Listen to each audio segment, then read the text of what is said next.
I think we've touched on this quite a bit already. I think that the one thing we need to do, and I'm going to add into that question, I guess, that we're talking for this specific area, and because I think it's a little bit different than what it is on the state level. But for this area, I think that the local government aid and those things that keep down the property taxes in this part of the state, I think is absolutely essential. I think that's a big part of what we need to do. I think another thing we need to do that I mentioned before is the high-speed internet. I mean, you go a mile out of town and you don't have access to that. And how, it's just so critical. It's such a critical part of business today to have that high-speed internet that if you don't have it, you really can't even start a business there. You really have to, so we have to do what we can to get that put into place. Last year we put in $20 million of grants to help that, and it isn't the state that's going to put in the line and have the company and have that internet service. No, we're using that money as grants so that one of the telephone companies can put in the lines. We help pay for it, and it's their lines and their customers, so that it's their business. It isn't ours, but it's grants. We need $200 million total to do everything that we need to do, and so we basically just got a good start on it.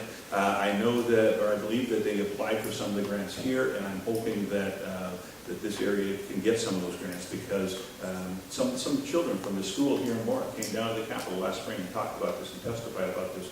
And it was a big deal, because they talked about how one of them can go home and do their homework online and the other one can't, even though they only live a mile apart. And so that's another thing that we need to do. I think that we need to make sure that we're not passing unnecessary regulations.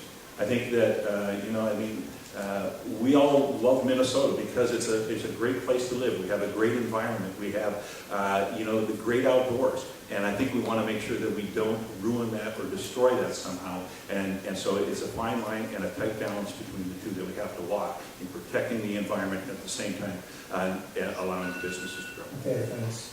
Jason, how would you create a positive climate for business growth? I would work towards reducing regulations and taxes for small businesses.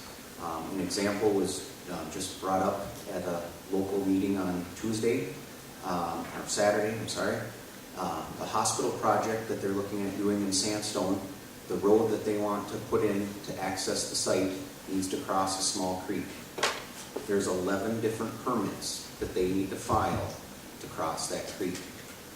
And what they're asking them to do makes zero sense. The culvert that they're being asked to put in is over 10 times larger than the culvert on either side that exists right now. Those type of regulations need to be changed. That keeps businesses from expanding. It does not allow new business to come in. We see that happening right now with the Polymet mine in northern Minnesota. Unbelievable potential up in that area of the state where jobs are needed so desperately, and yet over-regulation is keeping that from happening. And we would see a trickle-down effect even in this area. People in northern Pine County would be getting jobs up north that would be affiliated with that. That would help our district. And how many businesses in this area, because of high taxes or over-regulation, never even get off the ground? We have a workforce ready and available here to go. We just need to make it more, there be more ability to make a profit so that there's incentive for people willing to become an entrepreneur and start a new business.